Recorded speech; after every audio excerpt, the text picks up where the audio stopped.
বাংলাদেশের এমন কোন সেক্টর নেই শহীদ রাষ্ট্রপতি জিয়াউর রহমান ক্ষমতার মসনদে বসে তিনি অবদান রাখেননি।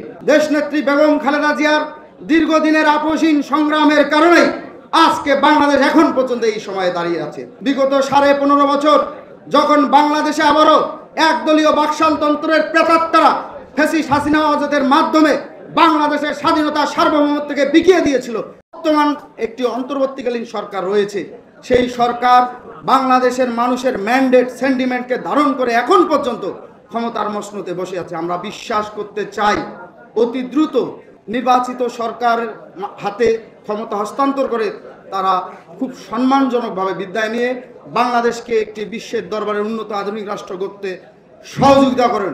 আমরা বিশ্বাস করতে চাই বাংলাদেশ জাতীয়তাবাদী দল বিএনপি সহ বাংলাদেশের যে কোনো গণতান্ত্রিক আন্দোলনের ভ্যানগার্ড বাংলাদেশ জাতীয়তাবাদী ছাত্র দল যেভাবে একের পর এক সকল গণতান্ত্রিক এবং শিক্ষার্থীদের যৌক্তিক আন্দোলনকে একের পর এক সহযোগিতা করে এবং সশরীরে রাজপথে থেকে অগ্রণী ভূমিকা রেখে গেছে, আমরা এই অন্তর্বর্তীকালীন সরকারকে এখনো পর্যন্ত মুখ বুঝে এবং বিভিন্ন যৌক্তিকভাবে আমরা সমর্থন দিয়ে যাচ্ছি। আমরা বিশ্বাস করতে চাই অতি দ্রুতই একটি প্রত্যক্ষ ভোটের মাধ্যমে নির্বাচিত সরকারের মাধ্যমে বাংলাদেশ একটি আধুনিক এবং সাম্যের ন্যায়ের বাংলাদেশ হিসাবে প্রতিষ্ঠিত হবে।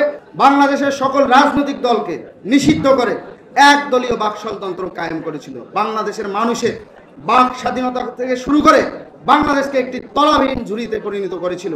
তার ওই ধারাবাহিকতায় মানুষের সমাজনীতি, অর্থনীতি, রাজনীতিতে যখন ভঙ্গুর দশা বিরাজ করছিল, ঠিক তখনই সিপাহী জনতার স্বতঃস্ফূর্ত অংশগ্রহণের মাধ্যমে 7 নভেম্বর ঐতিহাসিক বিপ্লব সংগঠিত হয়েছিল এবং সেই বিপ্লবের মাধ্যমেই আমাদের মহান নেতা, মহান স্বাধীনতার ঘোষক, বহুদলীয় গণতন্ত্রের প্রবর্তক শহীদ রাষ্ট্রপতি জিয়াউর রহমান ক্ষমতার মসনদে বসেছিলেন এবং তিনি ক্ষমতার মসনদে বসে তার স্বল্প সময়ের শাসনামলে, মাত্র 3.5 বছরের শাসনামলে তিনি এদেশের মানুষের আশা আকাঙ্ক্ষা পূরণে এক ধাপ এগিয়েছিলেন। বাংলাদেশের এমন কোন সেক্টর নেই শহীদ রাষ্ট্রপতি জিয়াউর রহমান ক্ষমতার মসনদে বসে তিনি অবদান রাখেননি। এদেশের সমাজনীতি, রাজনীতি, শিক্ষানীতি, সংস্কৃতি এমন কোন নীতি নেই যে নীতিতে শহীদ রাষ্ট্রপতি জিয়াউর রহমানের হাতের ছোঁয়া লাগেনি।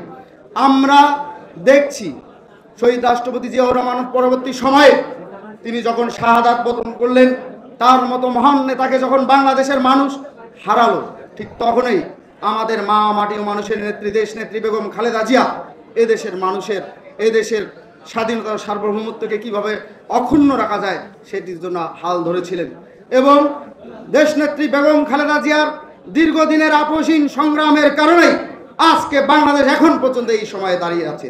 আপনারা জানেন বিগত 15.5 বছর যখন বাংলাদেশে আবারও একদলীয় বাকশালতন্ত্রের প্রেতাত্মারা ফ্যাসিস্ট হাসিনা আজাদের মাধ্যমে বাংলাদেশের স্বাধীনতা সার্বভৌমত্বকে বিকিয়ে দিয়েছিল, ঠিক তখনই আমাদের শহীদ রাষ্ট্রপতি জিয়াউর রহমান এবং মা মাটি ও মানুষের নেত্রী দেশনেত্রী বেগম খালেদা জিয়ার জ্যেষ্ঠ পুত্র, আমাদের হৃদয়ের স্পন্দন দেশ নায়ক জনাব তারেক রহমান এদেশের মানুষের আশা আকাঙ্ক্ষাকে কিভাবে বাঁচিয়ে রাখা যায় তার জন্য হাল ধরেছিলেন এবং আমরা দেখেছি জুলাই আগস্টের গণঅভ্যুত্থানে কিভাবে দেশ নায়ক জনাব তারেক রহমান সেই বিদেশে বসেও একের পর এক আমাদেরকে দিক নির্দেশনা দিয়ে ফেসিবাদের সেই দিশ তার উপরে ফেলতে সক্ষম হয়েছেন। আমরা বিশ্বাস করি শহীদ রাষ্ট্রপতি জিয়াউর রহমানকে তৎকালীন সিপাহী জনতা স্বতঃস্ফূর্ত অংশগ্রহণের মাধ্যমে যেভাবে ক্ষমতার মসনদে বসেছিল, যে আশা এবং আকাঙ্ক্ষা নিয়ে, যে উদ্দীপনা নিয়ে বাংলাদেশের মানুষ স্বপ্ন দেখেছিল, সেই স্বপ্ন বিগত 15.5 বছরে দুমড়ে মুচড়ে ভেঙে গেছে।